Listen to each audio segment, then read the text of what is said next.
अस्सलामु अलैकुम वरहमतुल्लाहि वबरकातुह। मोहतरम नाजरीन, आज की इस वीडियो में एक ऐसे सवाल का जवाब दिया जाएगा जिसमें उमूमन नौजवान ये सवाल करते नज़र आते हैं, क्या बग़ैर टोपी के नमाज सही हो जाती है या नहीं। अगर कोई बंदा नमाज पढ़ते हुए टोपी नहीं पहनता है, सर में इमामा नहीं बांधता है, बग़ैर कपड़ा रखे, बग़ैर टोपी पहने, बग़ैर अमामा बांधे अगर नमाज पढ़ ले तो क्या उसकी नमाज दुरुस्त हो जाती है या नहीं होती। शरई नुक्ते नज़र से हुक्म वाज़ेह फरमाएं। जवाबन अर्ज है कि टोपी पहन कर नमाज पढ़ना ये अफजल है और नमाज की शान के करीब है। शायान शान यही है कि जब हम रब के हुजूर बाअदब खड़े हों नमाज के लिए तो हमारे लिबास से, हमारे चेहरे से, हमारे तहारत और पाकी से, हमारी जहनीत से, हर एतबार से हम साफ़ हों, सुथरे हों, जहनीत भी पाक हो और पूरा ध्यान हो, तवाज़ो हो, आजिज़ी और इनकिसारी हो। और आजिज़ी और इनकिसारी सर में टोपी रखने में है, शान सर में टोपी पहनकर नमाज पढ़ने में है और सुन्नती नबवी के करीब भी है।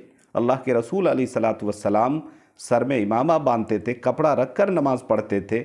लिहाजा अगर कोई बंदा तवाज़ो आजिज़ी की वजह से बग़ैर सर में टोपी रखे नमाज पढ़ लेता है तो ऐसा नहीं कि उसकी नमाज होती, नमाज हो जाती है। लेकिन अहनाफ के नज़दीक, इंदल अहनाफ मसला ये है कि सर में टोपी रखकर ही नमाज पढ़ी जाएगी। बग़ैर टोपी के नमाज अगर कोई पढ़ता है तो वो माल कराहत उसकी नमाज होती, यानी मकरूह है ये अमल, कराहत के साथ उसकी नमाज होती है। इसलिए चाहिए कि जो भी बंदा, जो भी व्यक्ति नमाज पढ़े तो खुशू का ध्यान रहे, सुन्नत नबवी के मुताबिक अपनी नमाज की तकमील करे और जो चीज़ नमाज के शान के करीब है उसको अदा करे, उसका ख्याल करे और इन चीज़ों का जो है ना खातिर खा ध्यान रखते हुए, ख्याल रखते हुए बंदा अपनी नमाज की तकमील करे। तो सही जवाब यही है कि मकरूह है ये अमल। एहतियात के साथ अगर कोई बंदा गफलत में, लापरवाही में अगर बग़ैर टोपी के नमाज पढ़ता है तो ये मकरूह तंज़ीही है।